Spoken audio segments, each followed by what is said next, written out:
Alright, so in this video, I wanted to talk about how the money is really in the follow-up and give you some good principles of follow-up to go along with that.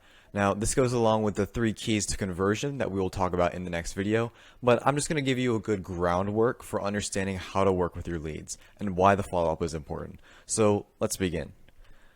In case you need a basic recap of Sales Training 101, the money is really in the follow-up. People may be qualified, but they may miss your call the first time, or they could be the perfect, just ideal dream client for you, but simply not ready to buy it. And in that case, you need to work with them. You need to follow up with them.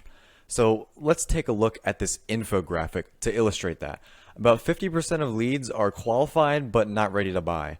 And about 50% of sales will happen after the 5th touch point.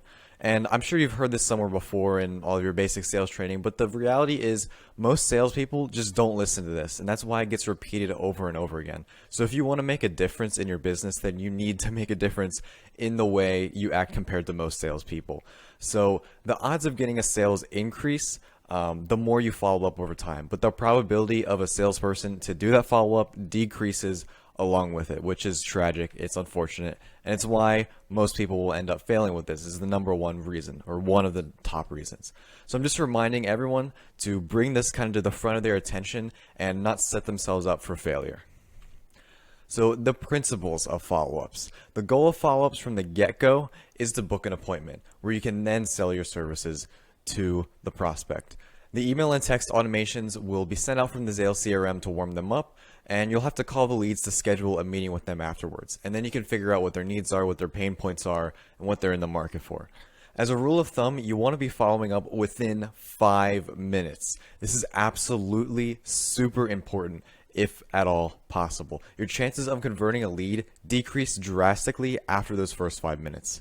And to illustrate this again, here are some more statistics. There's almost a 400% decrease in the odds of ever qualifying a lead and getting past that initial phase if you do not respond within the first 5 minutes to them. And as you can see, it's just a rapid decline over time after the first few minutes have passed. Luckily, we give you our CRM and our drip campaigns to help you with that they can contact people as soon as they come in from Facebook, or as soon as they miss an appointment, or nurture them over time. But when they respond to that automation, you want to be following up with them as quickly as humanly possible. When you get the notification that someone has responded, you need to go in there and you need to contact them ASAP, and that's how you really convert those clients. You should also be blocking out a period of the day to follow up with other leads, the people who you need to get back to or who you need to check up on. So set up maybe like an hour or two in the morning and the same thing in the afternoon and the evening, so you can give like a personal response to leads, follow up with leads, check up on people in the form of a call, so no one goes unattended for within about a 12-hour period. And you want to be calling them using the scripts we give you to convert the leads into appointments, because the money is just not in the amount of the follow-up, but how you're actually going about following up with them. These all blend into, again, the 3 keys of conversion we're going to talk about in the next video. But just for now, remember that you need that guidebook and a consistent, proven process in order to follow up with your leads, and not just going at it all randomly and scatterbrained. You don't want to be running around like just a headless chicken, not knowing what you're doing, deviating from our scripts and from the resources we give you. And one of the predominant reasons that salespeople don't follow up is not because they're just lazy and they don't want to. A lot of the times it's because they get disoriented, they get unorganized, they don't have a process, they don't know where they're going next. So you want to keep track of everything and not run around like a headless chicken, just be completely scatterbrained about it. So use the script as your GPS. You can stop along the way, but don't deviate from the route.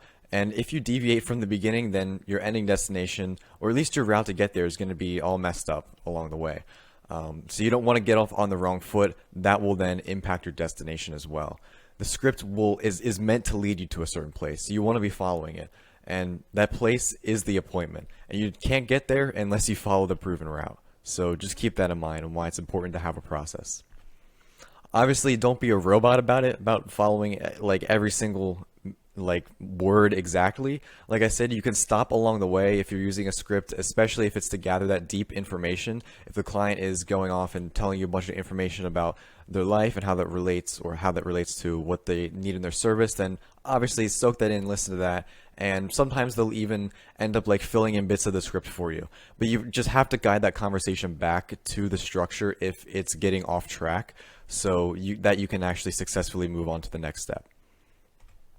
So those are some general sales principles about how the money's in the follow-up. It's a pretty short video. I'll go in depth of the 3 keys to conversion in the next video.